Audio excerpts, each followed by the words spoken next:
Hi, everyone. Welcome to a special presentation with Mike and Ethan. Or, Elf will not be seen tonight. ooh, jazzy. Uh, Once again, it's my birthday, and every year on my birthday, I find something that I was obsessive over as a kid and is always sort of vaguely, robot themed somehow.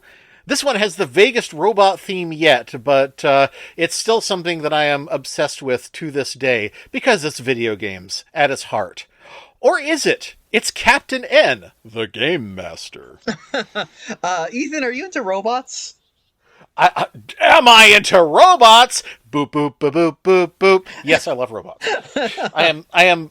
I am into robots in the same way furries are into animals. Oh, okay. Next time you go to a robot convention, you can dress as your robot Sona. And actually, I guess there are robot conventions because you've been to Yeah. BotCon a bunch of times. So, Yes. See, it's not even a joke. do I really am. do people have robot Sonas or like Transformer Sonas when they go to? Oh, absolutely. Yeah. Not so much that I've seen them really cosplay as, but there is some very impressive Transformers cosplay out there. As you may have heard that there is in fact an all Transformers cosplay band, the Cybertronic Spree. I have not heard that, but it does not surprise me. Yep, it's pretty awesome, and they do some really good covers of not just songs you associate with the Transformers the movie uh, uh, soundtrack because as we know that movie has a kick-ass soundtrack, but they also do covers of various other theme songs from the 80s like Heathcliff and the Raccoons. Oh wow. Yeah. Okay. And they did a music video recently of their cover of Dare to Be Stupid, and Weird Al made an actual cameo on it. Oh, wow. Okay. So they're kind of fancy, it sounds like. Yeah. All right. But we were speaking of Captain N the Gamemaster.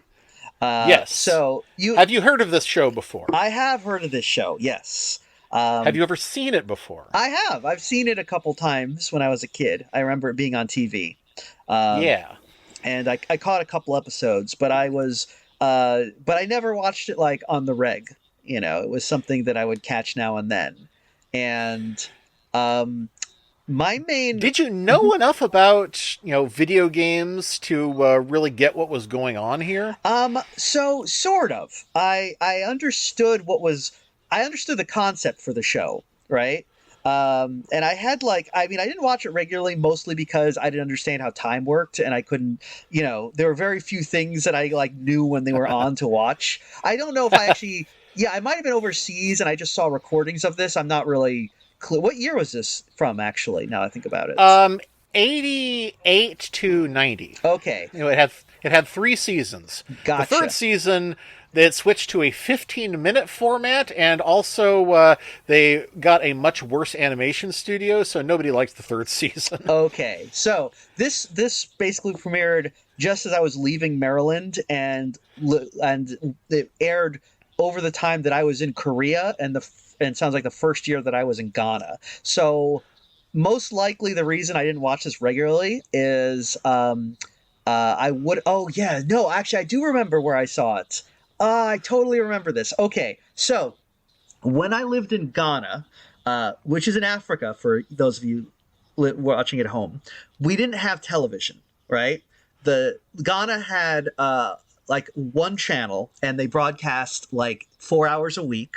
It was mostly the president giving speeches about glorious leaders talking, that sort of thing. Oh dear. I'm being very mean to Ghana. I was a child, I don't really remember. The one thing I do remember at Ghanaian TV was they somehow got a hold of Captain Planet, the TV show. They were very excited about it. I think Ted Turner offered it real cheap to overseas affiliates because he wanted to get the environmental message out or something. So they had Captain Planet, and it was this real it was really exciting. Like everyone was going nuts because Captain Planet was going to be on TV, and so I remember they showed Captain Planet, and Yeah. maybe And as I recall, I figured out it's like, oh, I'll bet Ghana was really excited because how often do you see a show with a Ghanaian main character? They that had Kwame. that is very true. So that may be another reason that Ghana was like, okay, we're gonna get Captain Planet. This is local boy does good, except it's not Yeah. really a local boy. I think it's isn't it like Yeah. LeVar Burton doing the voice?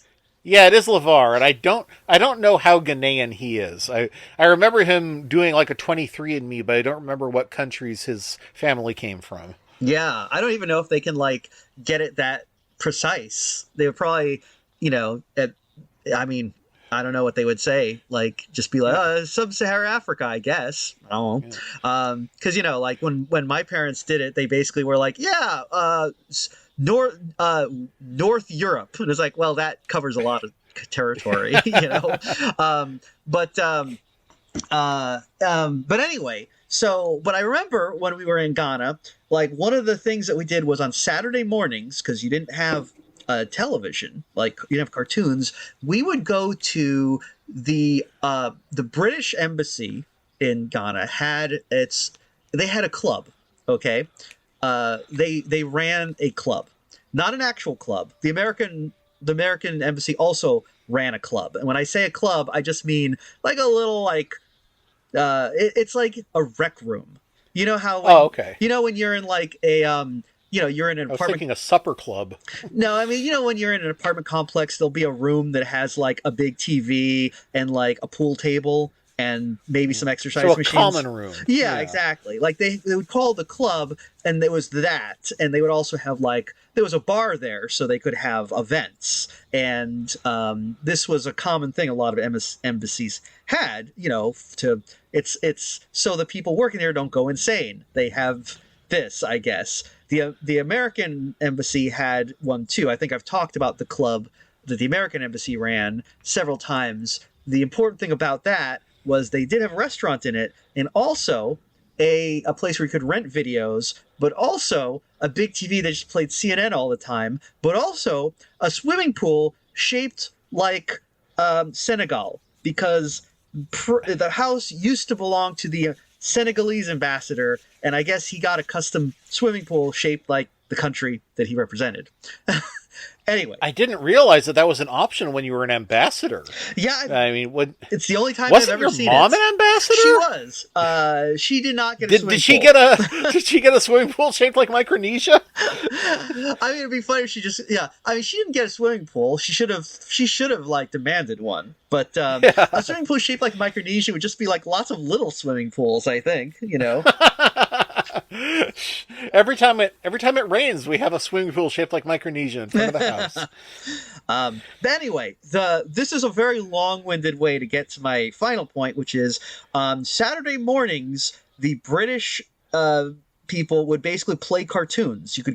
We would go to the club, the Grass Cutter Club, I think is what they called it, and they would just they had tapes of cartoons that they had just, someone who had gone back to Britain or US or wherever, just taped off of television, brought it back, they would just play it, and the kids would spend Saturday morning watching these taped cartoons.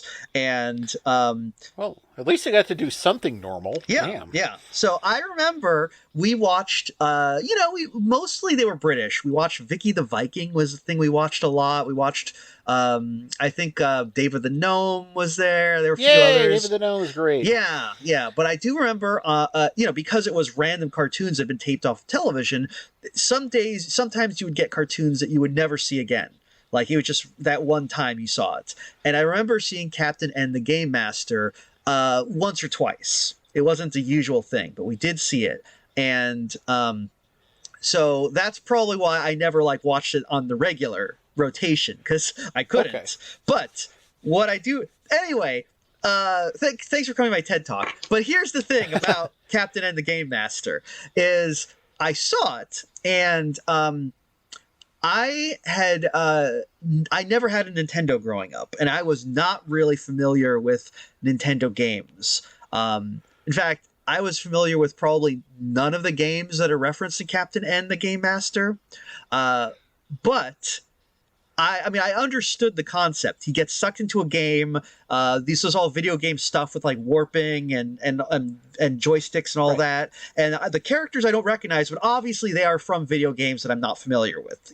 So I understood everything, and I was really excited about it because it was about video games, and I You have had to this. understand, in the late 80s, kids were so excited about video games, we would go to see a movie just on the premise of it has video game footage in it. Yeah. That's why people went to see The Wizard. Not because they were invested in this warmed-over Rain Man plot. They wanted to see kids playing video games. Yeah, and that was the thing is like I feel like at that time I kind of understood that like adults did not take video games seriously. They were like, "Oh, this is a dumb shit for kids." And so seeing video games in a cartoon was kind of almost like, "Look, see? Even though adults also do not take cartoons seriously. So, Yes. but for some reason, I was very invested in the idea of like a video game as a cartoon, or somehow that crossing that barrier was very like, it was very like, oh, this is important. This is exciting. So I was very much into the idea of Captain N the Gamemaster, even though I didn't really. Other than Donkey Kong, I don't think I really got what was happening in this show. Because, Anyway, yeah, so that was your take on it as a kid. Has your take on it changed as an adult? Well, this is my first time watching it since I was a kid. And, you know what I'm going to say about this is, it's for kids, right? This is a kid's cartoon. So watching Yeah. it, I'm like, it's not like I'm like, oh, I'm on the edge of my seat. It doesn't fascinate me the way that it would if I were a child. I have to just get that out of the way. But, Right, obviously. but actually, I have to say, this is pretty good. I like this. Because I feel like it really communicates the excitement of video games. There's a love for the medium of video games here that like comes across in a way that I don't see a lot in a lot of things. It's not like, Right. It's not like, oh, the specific game like that. It's just the idea of games. And Yeah. They captured, because the writers and creators of the show were not regular video game players, you're experiencing it from the perspective of people who are learning what they like about video games. And I think that really helps. yeah, like there's a lot of like things in it just because it's it's a video game world. Like all the other video game cartoons are in specific video games, right? This is more like Right. oh, if we were to create kind of a video game universe, that what sort of physics, what sort of world would that be? And they do things like when they warp around. It's like I don't know that that's from a particular game at all, but it feels like something that should happen if you're in a video game universe. It feels natural. So in the very first episode, which we didn't watch, we were told that Kevin, Captain N, came to Videoland through the ultimate warp zone, and he says, like Warp Zone 4 in Super Mario Brothers? oh, And they're like, yeah, something like that. And that is the only mention of Mario anywhere in Captain N. now there was simultaneously occurring a Super Mario Brothers show, though, wasn't there?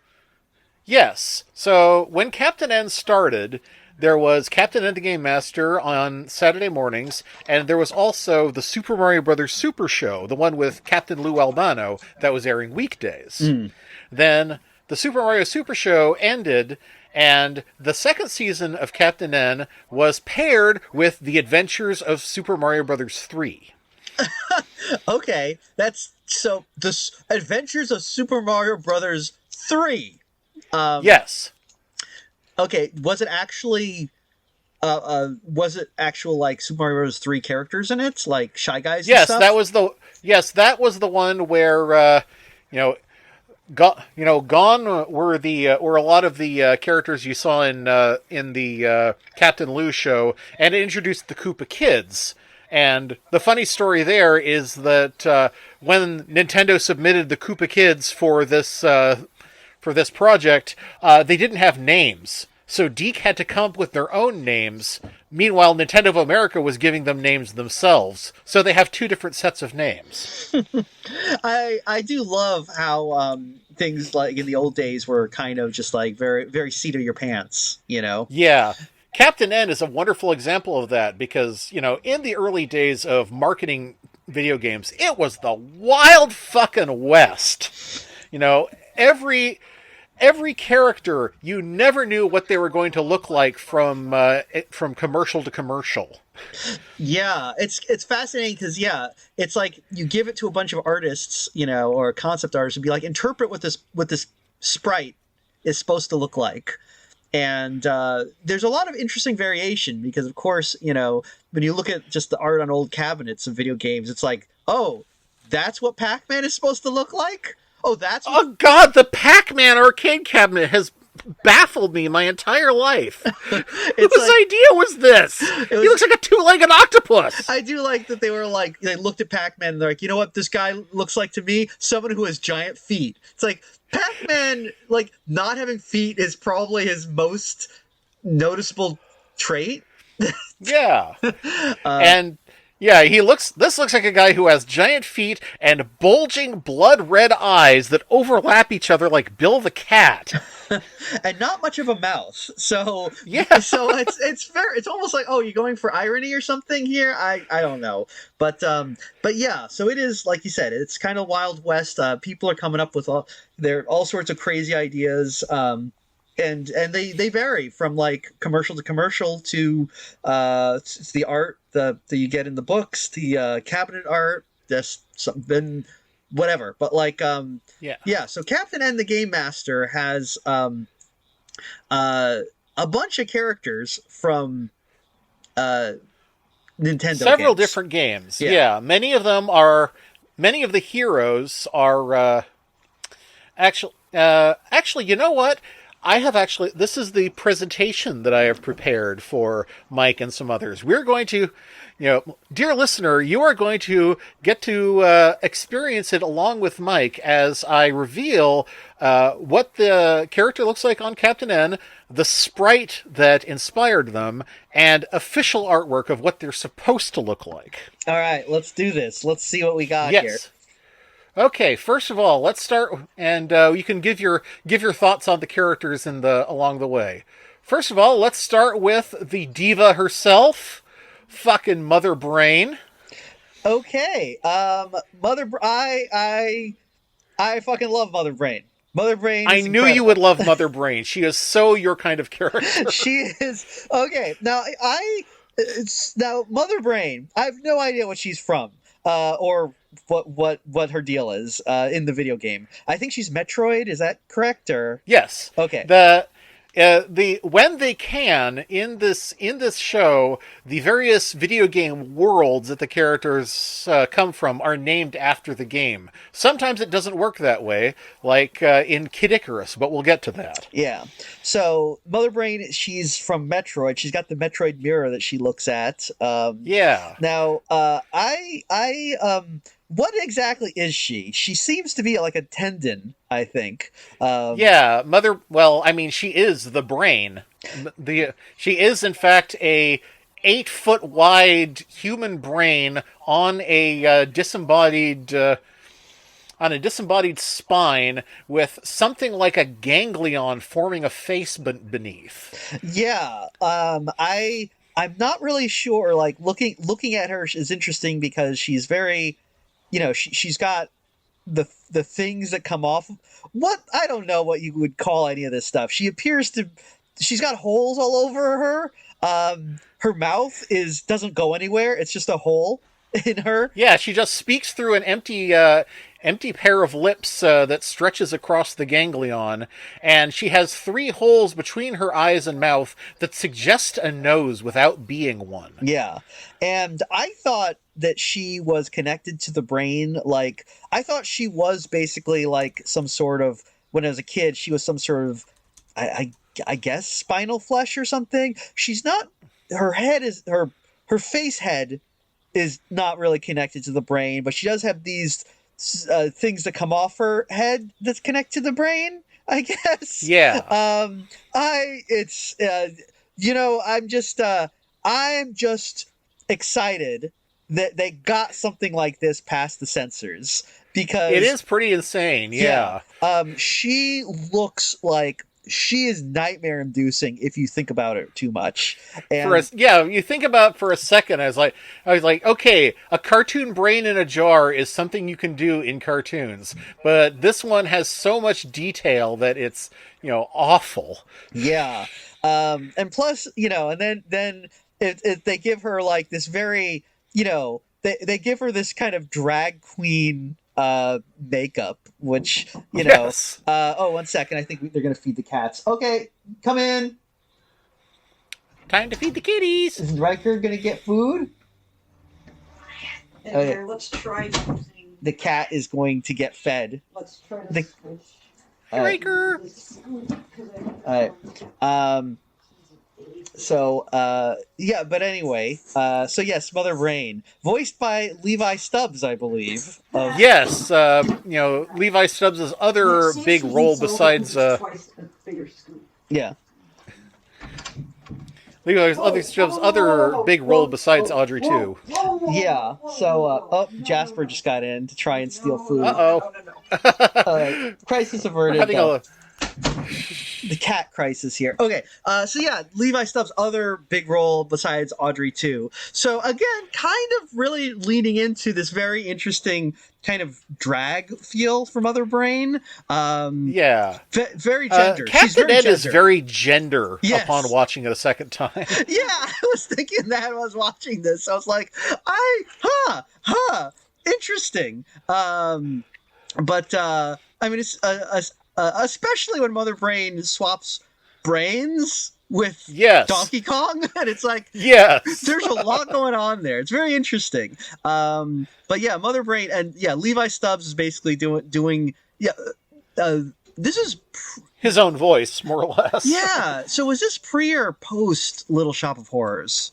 Just post. Yeah. Okay, that makes sense because I assume he was tapped for this role because of Little Shop of Horrors. Otherwise, Yeah. I mean, Levi Stubbs is a great voice for this character. It's Oh, just yeah, otherwise, absolutely. I don't know how you would make that connection in your head. Be like, oh yeah, we have this like evil lady brain. Levi Stubbs is the voice we want, but yeah, it's incredible performance by Levi Stubbs. You wonder why he didn't get more like voice acting roles because he's got such a I guess maybe they just could not find characters that were right for Levi Stubbs because he's so I feel like they kind of rewrote Mother Brain to around Levi Stubbs. yeah. Do we have has Levi Stubbs left behind any writing about his time on Captain N the Gamemaster? Because I would really want to know how he felt about voicing Mother Brain. Did he talk about how he had to like get into character? Yeah, he was like, well, I play this giant disembodied brain, drag queen brain. It's like, okay. Can you imagine if they made Captain N the Gamemaster today and they did this? It would be like people would lose their minds. They'd be like, oh, they're trying to, they're I don't know. This is that people would think this is some sort of gay agenda grooming shit or something. They would get like, you get death threats over this. But no, Mother Brain is amazing. I love her. She has evil plans. She has she has bumbling goons. Yes. Yeah. She has bumbling goons that she abuses like crazy, and they are the other great part of this show. Yeah. But before we go on, this is the sprite that Mother Brain was inspired by. This is the version of Mother Brain that you fight at the end of Metroid. Well, I mean, it's the same idea because it is a brain in a jar. So, although it looks more like a heart, I think. It's pulsing weirdly.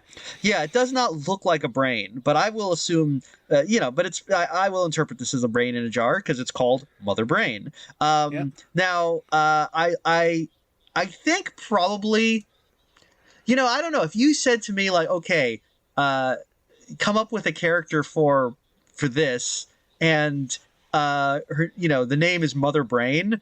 I mean, I guess I'd be like, oh, okay, yeah, like a lady brain, like a brain that's a lady, I guess, like Yeah. that's pretty much what you got. But like, I I don't know in a million years that I would be able to conceive of exactly how they did Mother Brain, because this is Yeah. such a singular but like such a I do like that it is such a um unique and inspired take on this, you know what I mean? Yeah.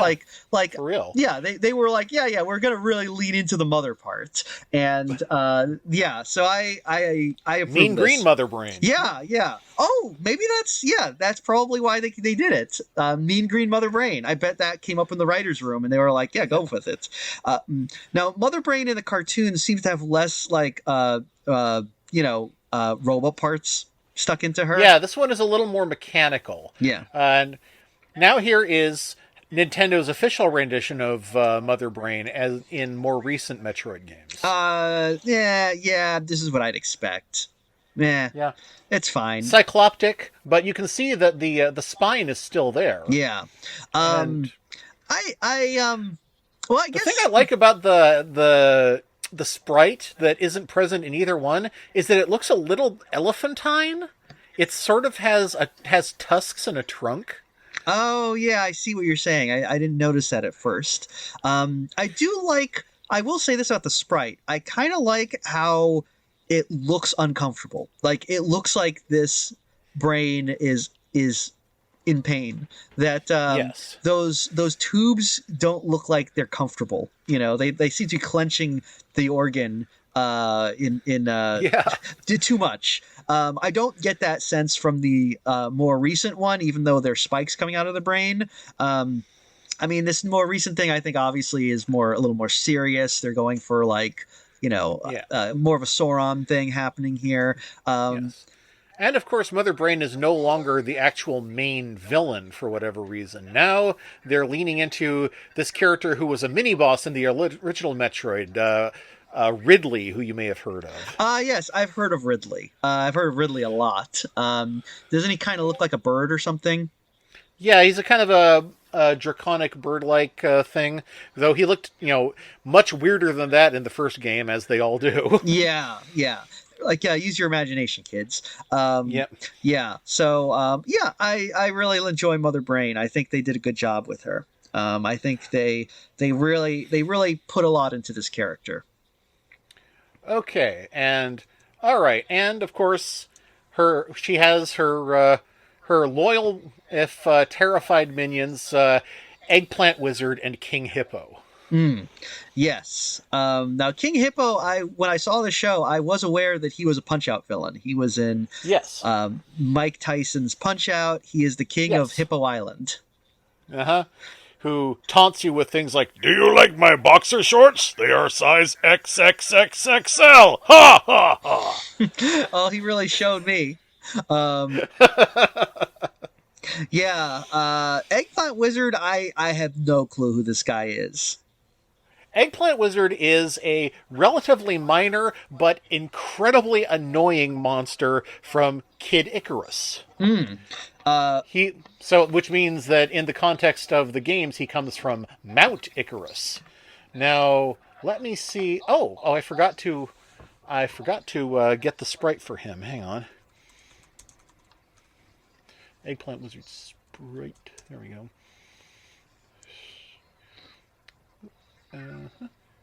Eggplant Wizard in the game looks pretty identical to the way he looks in this show. The villains in general are much closer to what you will see in the games than the heroes are. Yeah. So I'm gonna say so a couple of things about Eggplant Wizard here. One is he actually is pretty disturbing looking here. Like the way they draw him, he looks like one-eyed, one-horned, flying purple people eater. He's upsetting. He looks upsetting. In fact, the fact that he has a distinct head rather than just kind of a tapering eggplant head makes it look worse. Like makes it look weirder, I think. Yeah. However, it's also looking at Eggplant Wizard. It's like, boy, that looks racist. That looks so It racist. does. It really does. Um, It's to Eggplant Wizard's credit in Captain N that it never occurred to me that it might look racist, because he does have, lavender skin and big rubbery lips. yeah. But he is a Cyclops too, so Yes. Also, I can't help but be like, look at his staff and be like, oh, he's got a big old dildo on his staff. Okay. All right. So I guess this game came out, what, 1980, 1980, what, 3 or something, or? the game is from 1986. Okay, actually, so just before, I think it was just before everyone was having their moral panic about the video game. So you can get away with putting dicks in games at this point. So, like I said, Eggplant Wizard is an incredibly irritating enemy because if he hits you even once with his shots, you turn into this. Oh. You turn into a helpless eggplant on little feet, and you have to run to the closest hospital to treat you. And until then, you can't shoot or use any of your items. Oh, yeah, I can see why that would be very annoying. Yes, it's really irritating. Now, I have a question, though, because I've never played Kid Icarus. I thought Kid Icarus was, like, I thought he just fought Greek monsters or something. That's the thing. Kid Icarus, if you don't know, is ostensibly Greek themed, but it also has a theme of humorous anachronism. Our main character in Kid Icarus does fight with a bow, and he talks to Zeus and rescues Lady Palutena, but he also uses a credit card. So that was the first video game I ever saw a credit card in. Oh, okay. Possibly the only one. Okay, so it's got a sense of humor, it sounds like. Yes, it really does have a sense of humor, and they leaned really hard into it in the more recent game Kid Icarus Uprising, which is where this new version of Kid Icarus I've got for you now comes from. He really doesn't look too much different, but they're actually trying to make him look a little menacing. I mean, he does look a little menacing. A little more menacing than in the TV show. He is a little more fully dressed. He isn't just a nude eggplant with a cape. Yeah. The eggplant, he just looks... He also doesn't have the little cap that he does in the cartoon show. The little eggplant. The little eggplant leaf cap, yeah. So he does look... he does look a little more upsetting, honestly. So I'll give him that. They made him a little kawaii, though, I feel like. So, I feel like there's probably some people would look at this eggplant wizard and be like, this will be their sexual awakening. But oh, you want sexual awakening? Because in this game, Eggplant Wizard has a new upgrade. Mm-hmm. If you're afraid of the Eggplant Wizard, watch out, because now there's also the Tempura Wizard. Oh. Is he Tempura Eggplant? He's Tempura Shrimp, actually. Okay. And if he shoots you, you do, in fact, turn into a shrimp. A tempura shrimp? Or just... Oh, yeah, so a tempura shrimp. Yes, you do, in fact, turn into a tempura shrimp, and if Tempura Wizard catches you, he will eat you, and it is an instant game over.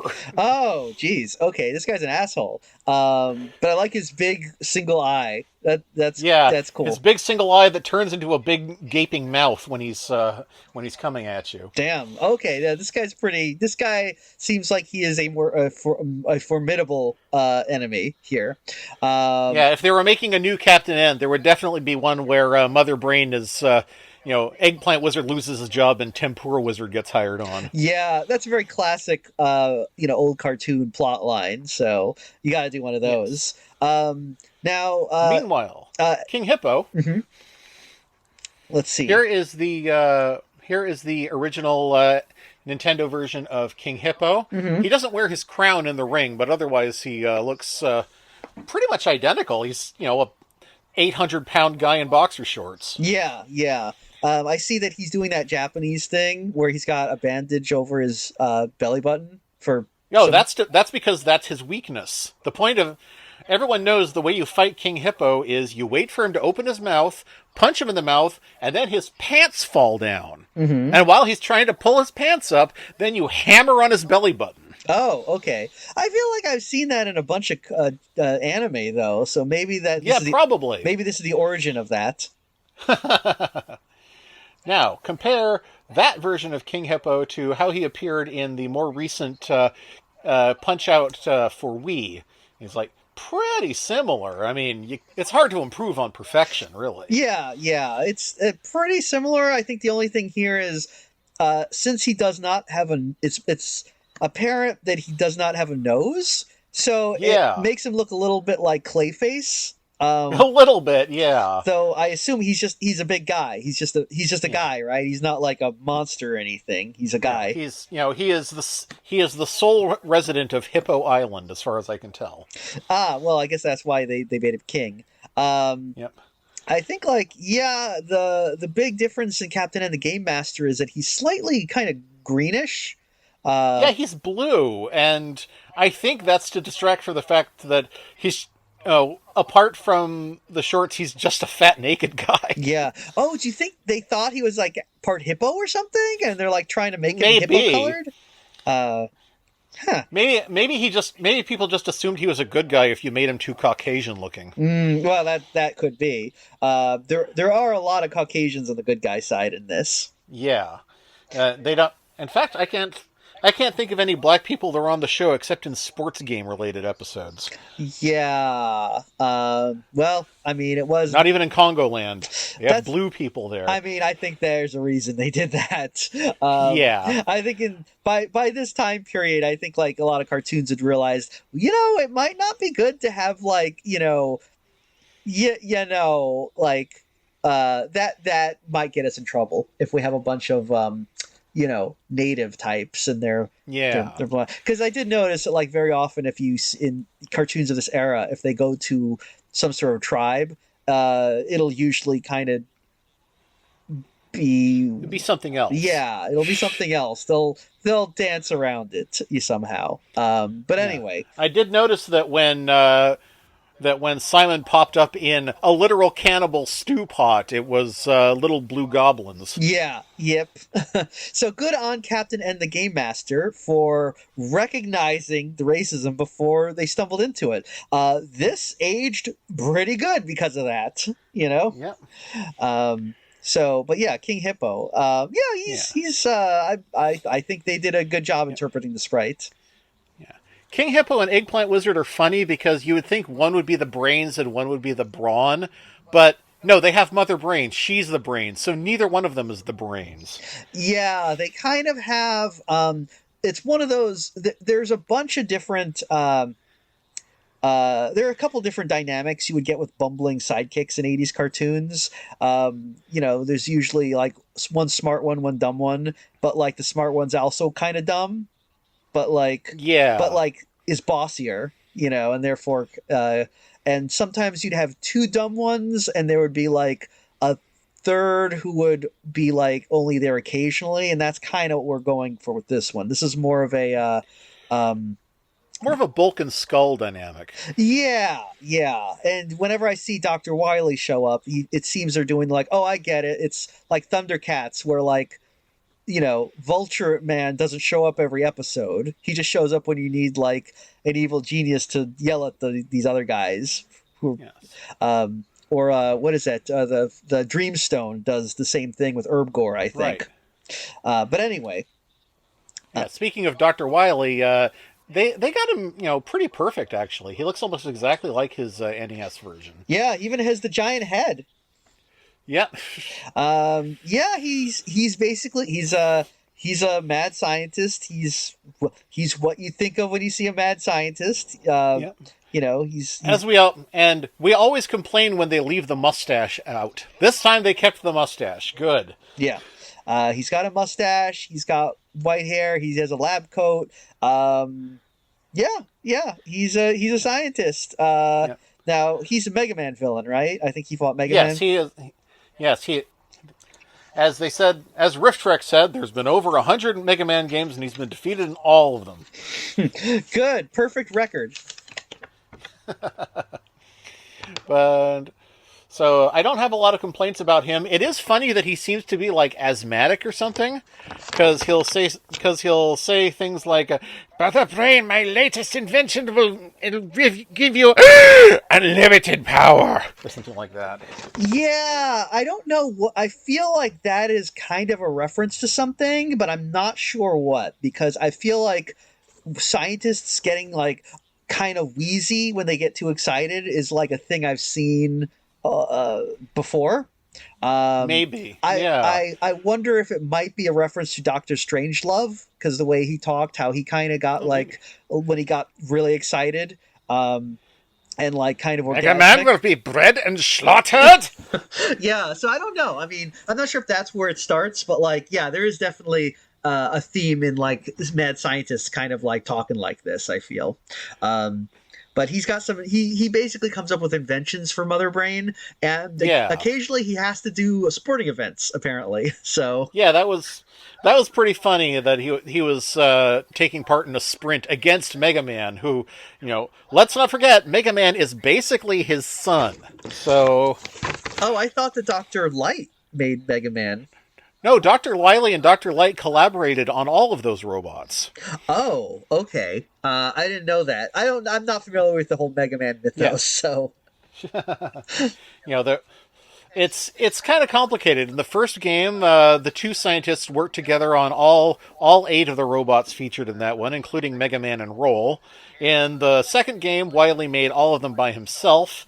In the third one, they're together again because Wily is pretending to be a good guy. So once again, it's robots made by both of them. Mm. In the fourth one, they're made by Dr. Cossack, but it turns out that Cossack was being blackmailed by Wily. In the in the fifth game, it's robots made by Wily, but supposedly it's Mega Man's brother Proto Man employing them. But once again, it was a trick by Wily. In the sixth game, there's an international robot contest, and Wily steals all the winners. Jeez. So Okay. so he's not always it's not always his handiwork, but he is always the one behind it all. Okay. So there's we have a lot of different origin stories here. Yeah. And Okay. Oh, okay. speaking of the robots, here we got to see all of the evil robots in one of these episodes, and they're similar but very different. I Okay. mean, let's what did I do with the other one? There we go. Yeah, here's the. If you compare them to the Nintendo game, you can recognize, where they got all of the themes, but I don't think that Elecman is supposed to look like as much like the Hamburglar as he does. Oh boy. Yeah. Yeah. Um he's yeah. Well, I really like Cutman, 'cause- Yeah, or Cuts Man, as they said in this show for some reason, and who constantly does the Nixon V, but he's like scissoring. yeah, he's I like that his powers, he just has a pair, like, not like blades, but like a literal pair of scissors just on his helmet, and he doesn't really cut things with it. He kind of shoots a laser that is cut themed, like scissor Yeah, themed. that seems to be what happens in the show, at least. In the games, he has a much more literal pair of scissors that he throws. Now And mhm. the funny thing about Cutman is that the Mega Man, he was supposed to be the star of Mega Man. They were building it around this robot with scissors on his head, but things changed a little along the way. Yeah. Okay. So I get Cutman, I get Iceman, I get Fireman, I get Bomb Man. Elecman is electric, right? Yeah, Elec Man is like that's a weird shortening of the word. They That don't usually do that now. no, no. What is Gutsman's deal? Because He's strong. oh, Guts is like he's powerful. oh, okay. His they all have a specific function. Cutman is cuts down trees. Gutsman is for earth moving. Fireman is for waste disposal. Electman is for managing power plants. I forget what Bomb Man and Iceman do. Well, what about Garbage Man? Garbage Man, he's not appeared in the actual games, but in Mega Man 7, there is in fact a junk man who uses magnetism to create a shield of junk around himself. Okay. Yeah, I guess that's pretty well. Yeah, well, Garbage Man doesn't do much of anything in this one, does he? No, he just eats Dr. Light's lab. Dr. Yeah. Light is very on model too, except that they seem to have given him that kid and play haircut. Oh. Yeah, I didn't. Yeah, I don't know what he usually looks like, but I'll take your word for it. There's one more villain to deal with. She just made a cameo in this show, but Medusa is actually the villain of Kid Icarus.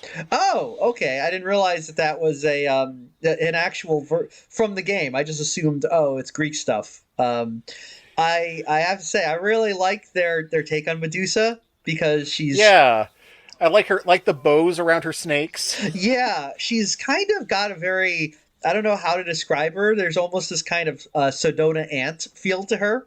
As kind of like, it's like if Mrs. Steve was Medusa. Yeah. In general, I really like the character designs in this show. I feel like this is probably the same studio that did the real Ghostbusters. It is, yes. They have, it's, what is that guy's name? He worked on Transformers the movie, too. Okay, hang on. I gotta look it up. tfwiki.net. What was his name? All I have to do is remember. Okay. Floro Derry. Floro Derry, who worked on the real Ghostbusters and Transformers the movie, and he designed Unicron.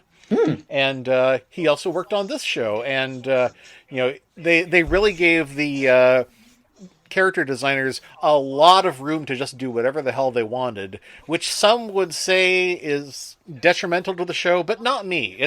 I really love that you never quite know what the characters are going to look like. Yeah, there's a lot of there's a lot. You can tell they're having fun. You can tell they really got to do some stretching with these, because I was just kind of assuming when they're going to bring Medusa out, I was like, okay, I mean, it's going to be Medusa. I've seen Medusa before, and this is obviously Medusa, but they definitely were leaning into something that I don't know exactly what it is. Like, is it that she isn't? I think very often when you see a Medusa, they make her either like just a snake monster, like a snake monster. I really face. hate when you make a Medusa a Lamia. Yeah, like that's a common thing. That's pretty common. And the other thing that they do, if they don't do that, they'll just make her hot but with like snake hair. And the whole thing being, oh, Medusa in mythology is like she's so ugly to look at. And I like that they made her, I guess, kind of ugly, like not like kind of ugly. Yeah, like, I mean, she's.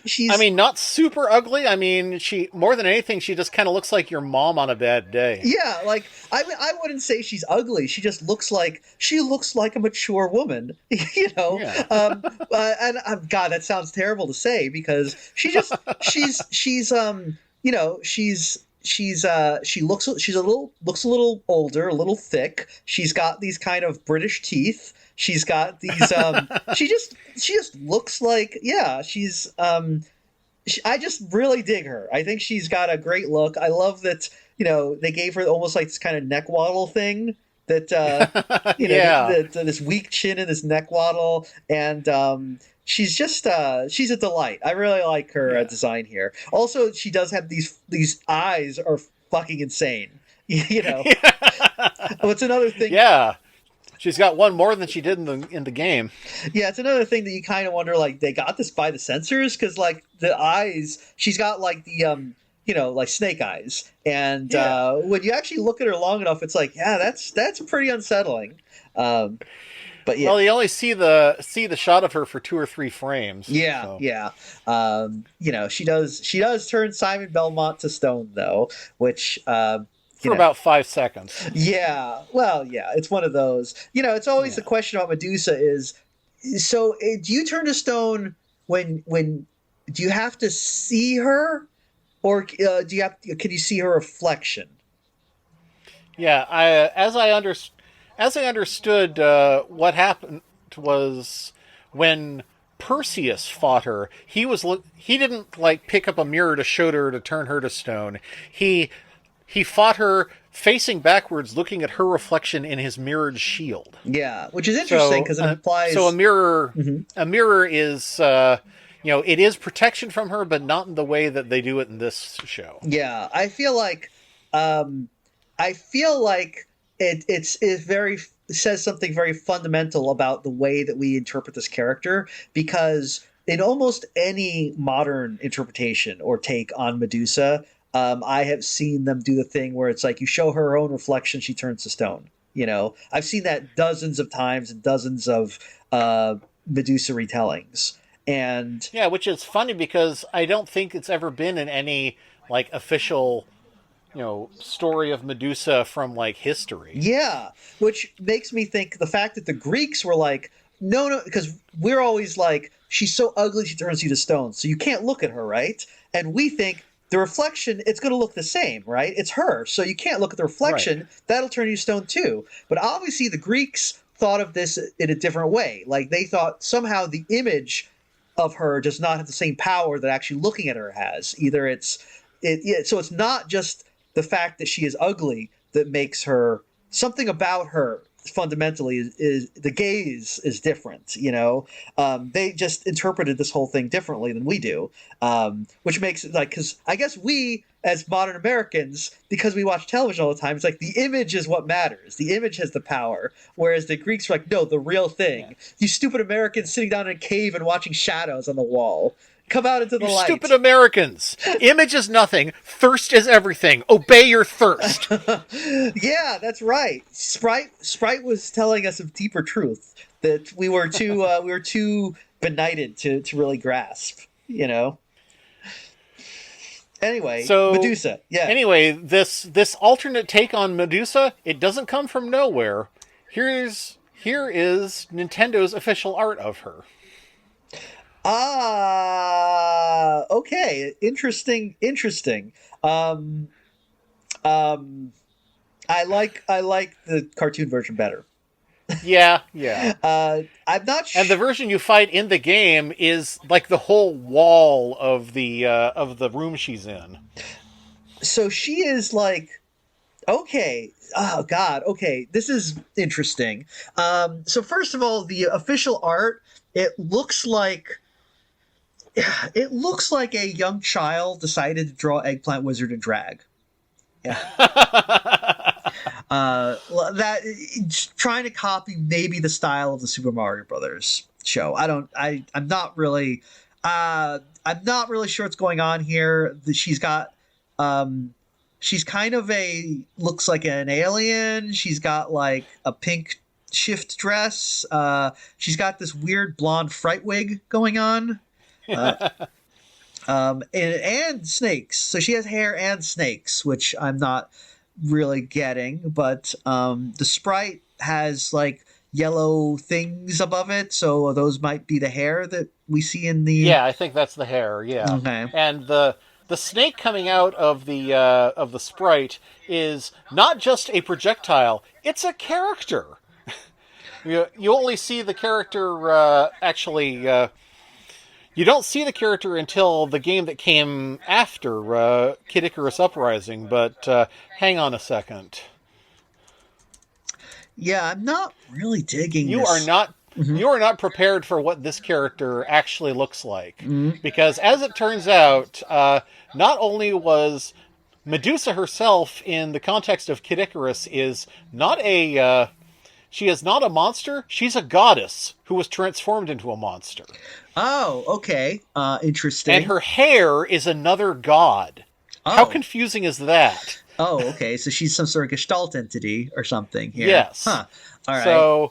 So here, when you see her in Kid Icarus Uprising, Here is the much more traditional version of Medusa that you see, Okay. which is Yeah, yeah, this is fine. yeah, pretty hot lady, Yeah, honestly. like I have no objection to a more traditional hot lady with snakes hair Yeah, interpretation. I don't think that this is more like doesn't have as much character as the Kid Icarus. Sorry, the as the Captain N version, but like yes, yeah. Um, I still like her face tattoos. I like her snake staff. Interesting. She also does have hair and snakes, yeah. which She has snakes in her hair. She doesn't necessarily have snakes for her hair. yeah. So that's interesting. Yeah, but no, this is Yes. she's I like her. I like her. I like her And here whole are her look. snakes, Hmm. who are the god Thanatos. Uh, wait, is this okay? These are the same guy. Is this him in non-snake form? I guess. Yeah. Okay. Yeah, you'll notice that he has a skull on top of his head, but that is not his head. His actual head has crossed out doll's eyes and giant rubbery blue lips. Again, feels a little racist. There's a lot of big rubbery lips in Kid Icarus. Why is that? So is he's Thanatos? Is he like the god of death or Yes, something? this is the god of death. And why is he a snake on Medusa's head? Is that a I would have to play the game again to remember. okay? This But what's really funny is about him is that he has an Ed Wynn voice. oh really? Okay. Yes. I like that the official game book art of the snake just took the way the snake is in the video game and drew it. So it's like made out of balls. Yeah, that's how snakes used to be in the Sprite era.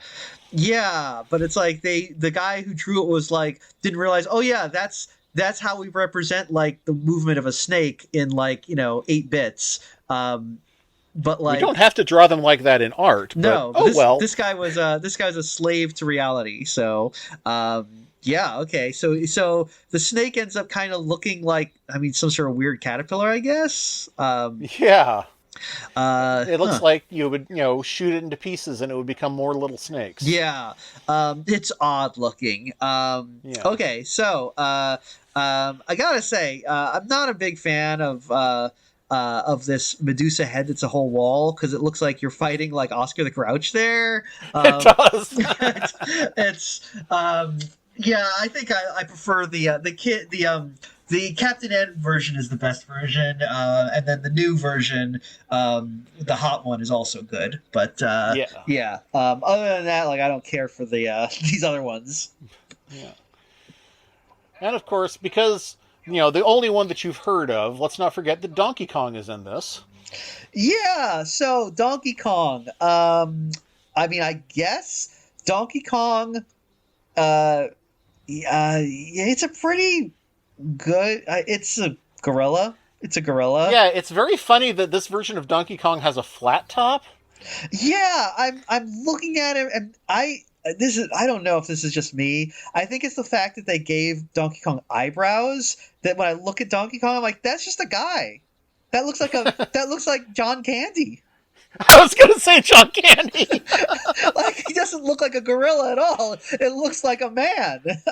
I don't think that was on purpose. What is it though that makes him look like a man and not a gorilla? Is it the short muzzle? It might be the eyebrows. The eyebrows? It might be the fact that he's totally covered in fur instead of having the bare chest and stomach that the other two do. Yeah. It's also a little weird because this is Donkey Kong. I guess he's as he is in the original Mario Donkey Kong, where he's the villain, and Yeah. so it's also He is not yet a hero, and they've also interpreted him as being King Kong sized, yeah. as opposed to, Donkey Kong as we know him today is a very large gorilla. He's the proverbial 800-pound gorilla, but he's not big enough to, swallow you like Galvatron. No.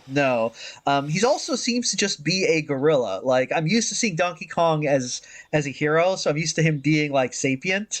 And this is just a big gorilla who Yeah. Yeah, like you said, he's King Kong sized, and he kind of does the King Kong thing where there's like a tribal society that like worships him. Uh, Yeah.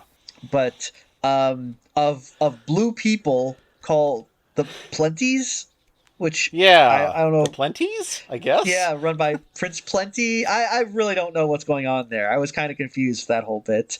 That feels like it's left over from a script where it was where something else was happening. Yeah, I do like where they were like, we live in peace with Donkey Kong now because we have a machine that just constantly shoves bananas into his mouth, and it's like, and there it's like as long as we constantly feed him, he will not destroy us. And it's like that's not really living in peace with him. That is like appeasing a mad god. You are basically Yeah. slaves. This isn't like really a good situation to be in.